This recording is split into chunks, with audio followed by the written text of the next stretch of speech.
Dear friends, कैसे हैं आप सब। उम्मीद करती हूँ कि आप लोग अच्छे नहीं बल्कि बहुत अच्छे होंगे। सबसे पहले मैं अपने हर बढ़ते हुए सब्सक्राइबर को थैंक्स कहती हूँ, जिनकी वजह से मुझे आगे बढ़ने का मोटिवेशन मिलता है। Thank you friends.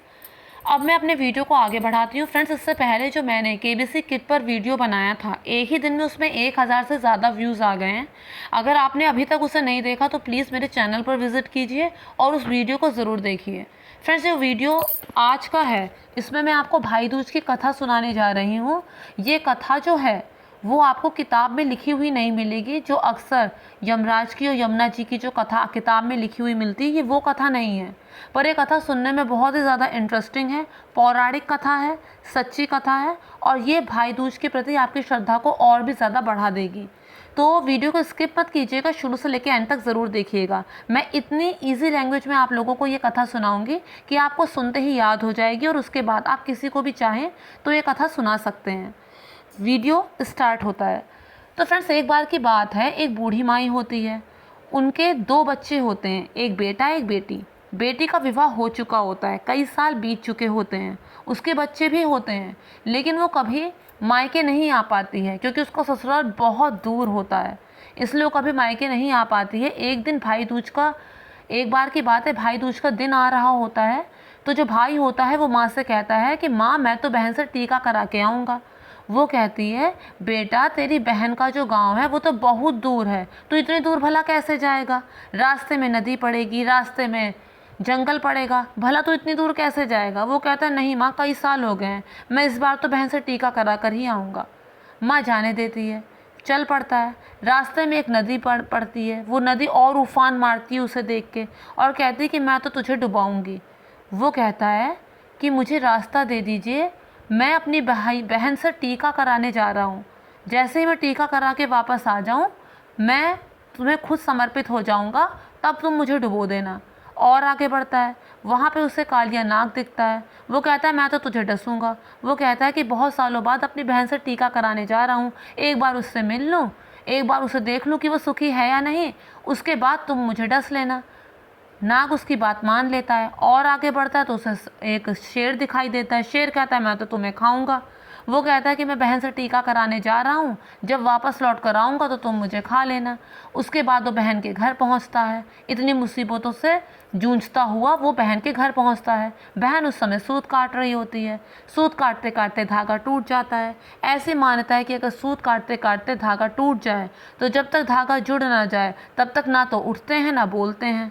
तो बहन धागा जोड़ने में लग जाती है। तभी उसका भाई आता है, आवाज़ देता है, बहन दरवाज़ा खोलो, मैं तुम्हारा भाई हूँ, तुमसे मिलने आया हूँ। बार बार आवाज़ देने पर बहन कुछ नहीं बोलती और वो धागा जोड़ने में जल्दी जल्दी लग जाती है।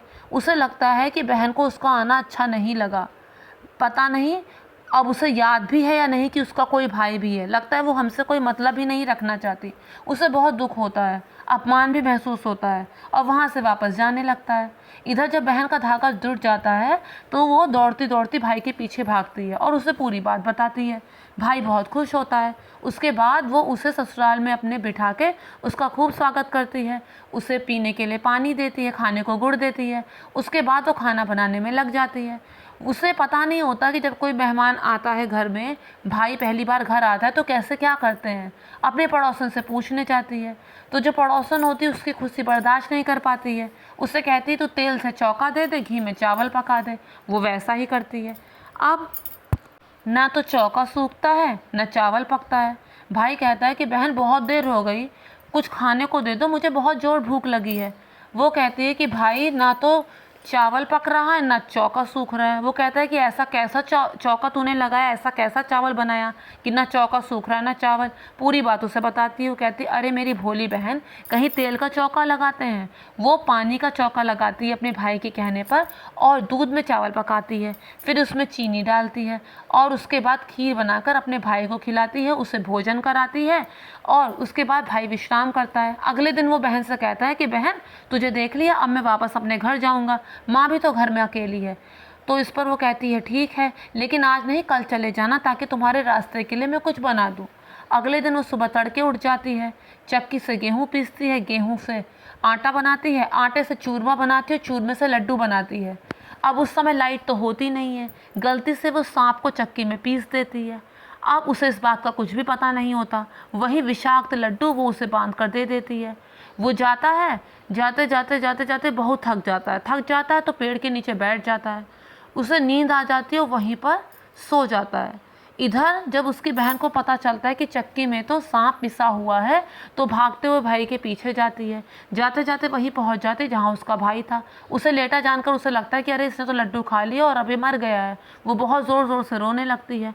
जब भाई उसका रोना सुन के उठता है तब उसे पूरी बात का पता चलता है। तो जब उसे पता चलता है कि उसने लड्डू नहीं खाया है तो मिट्टी में गड्ढा खोद के लड्डुओं को दबा देती है। भाई को बताती है कि गलती से मैंने सांप पीस दिया था। उसने कहा बहन एक बार तो तूने मुझे बचा लिया, मैं तो कईयों को साई देकर आया हूँ। वो कहती है कि ऐसा क्या हुआ भैया, तो उसे पूरी बात बताता है। वो कहती है कि मैं भी तुम्हारे साथ चलूँगी। और उसे प्यास लगती है बहुत तेज़। वो कहती है कि भाई मैं पानी पी कर आती हूँ। जब वो तालाब के पास जाके पानी पीने लगती है तो वहाँ पर उसे एक बूढ़ी औरत बैठी दिखाई देती है। वो औरत जो होती है वो कागज़ में कुछ लिख रही होती है। उससे रहा नहीं जाता, पूछ लेती है कि तुम क्या लिख रही हो। वो कहती है कि मैं विधाता हूँ, मैं एक लड़के का भाग्य लिख रही हूँ। एक एक लड़का है, उसकी मृत्यु निश्चित है। वो अनकोसी बहन का भाई है। उसकी बहन ने उसे कभी कोसा नहीं, उसे गाली नहीं दी और उस पर अब घात पे घात लगने वाले हैं। एक सांप है कालिया, वो उसका इंतज़ार कर रहा है। जैसे ही वो वहाँ जाएगा वो उसे डस लेगा। उससे अगर बच गया तो आगे जो शेर है वो उसे खा लेगा। अगर उससे बच गया तो आगे नदी है वो उसे डुबा देगी। वो जान जाते कि उसी के भाई की बात हो रही है। वो उसे बचाने का उपाय पूछती है। तो कहती है कि अगर उसकी शादी होने तक बहन उसके साथ रहे, तब तक उसे कोसती रहे, उसे गाली देती रहे और उस पर एक के बाद एक जो घात आए उनका वो उपाय करे तो वो बच जाएगा। अब अगर वो सांप के आगे एक कटोरी में दूध रख दे तो सांप उसे पी के चला जाएगा। नदी में चुनरी चढ़ा दे तो नदी रास्ता दे देगी। और अगर वो शेर के आगे मांस डाल दे तो शेर वो मांस खा लेगा। इसके बाद जब उसकी शादी होने वाली होगी तो निकासी के दौरान उसे दरवाजे से ना निकाला जाए बल्कि दीवार तोड़ के पीछे से निकाला जाए तो वो बच जाएगा। इसके बाद बारात रुकने के लिए जिस पेड़ के नीचे ठहराया जाएगा उस पेड़ के नीचे ना ठहराया जाए, दूसरे रास्ते से ले जाया जाए तो वो बच जाएगा।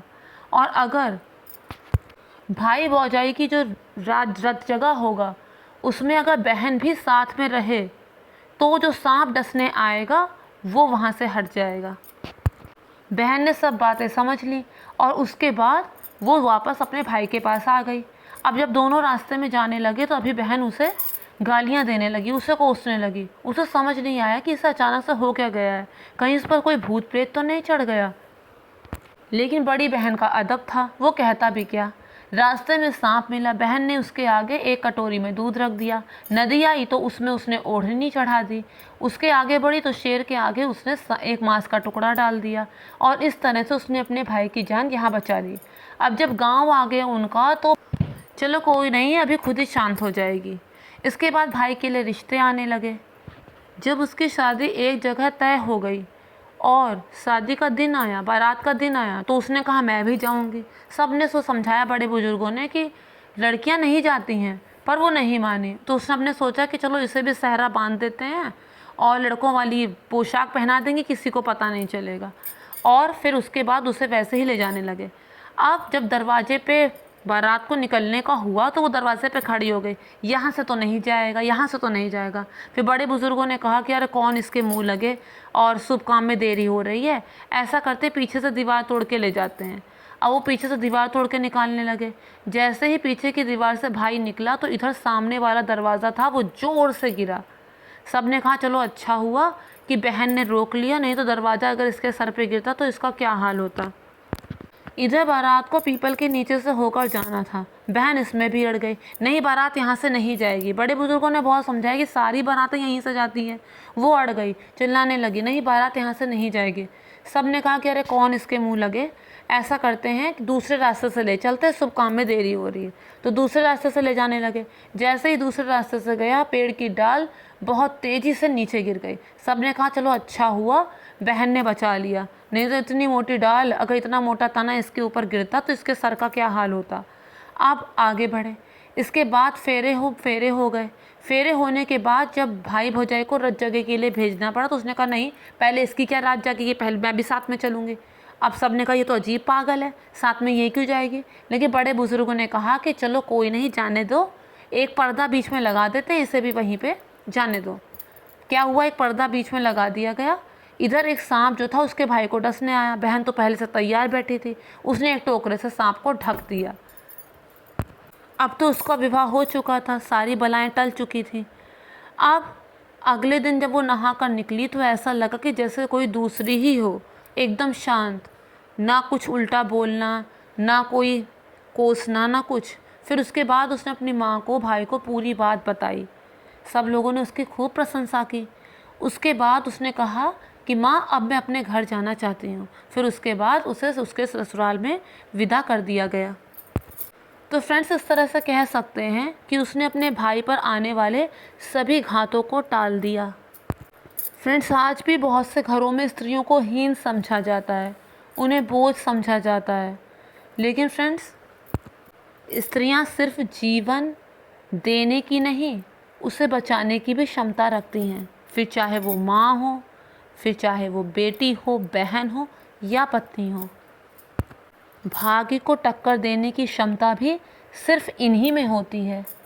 फ्रेंड्स, ऐसा कहा जाता है कि जब अयोध्या कांड में मंथरा कैकेयी को समझा रही थी तो उसने कैकेयी को समझाते हुए ये भी कहा था कि तुम्हें राजा को इस तरह से मनाना है, और जब वो ना माने तब तुम रो पड़ना, क्योंकि जो भद्र पुरुष होते हैं वो किसी भी स्त्री की आंखों में आंसू नहीं देख सकते, फिर चाहे वो उनकी भगनी हो, फिर चाहे उनकी पुत्री हो या फिर उनकी पत्नी हो। और जब वो वचनबद्ध हो जाएं तभी तुम अपने वरदान को मांगना। तो फ्रेंड्स, उम्मीद करती हूँ आप लोगों को मेरे वीडियो का मर्म समझ में आ गया होगा, और अगर वीडियो अच्छा लगा हो तो मेक श्योर मेरे चैनल को सब्सक्राइब, वीडियो को लाइक और शेयर ज़रूर कीजिए। Thank you friends, thank you so much.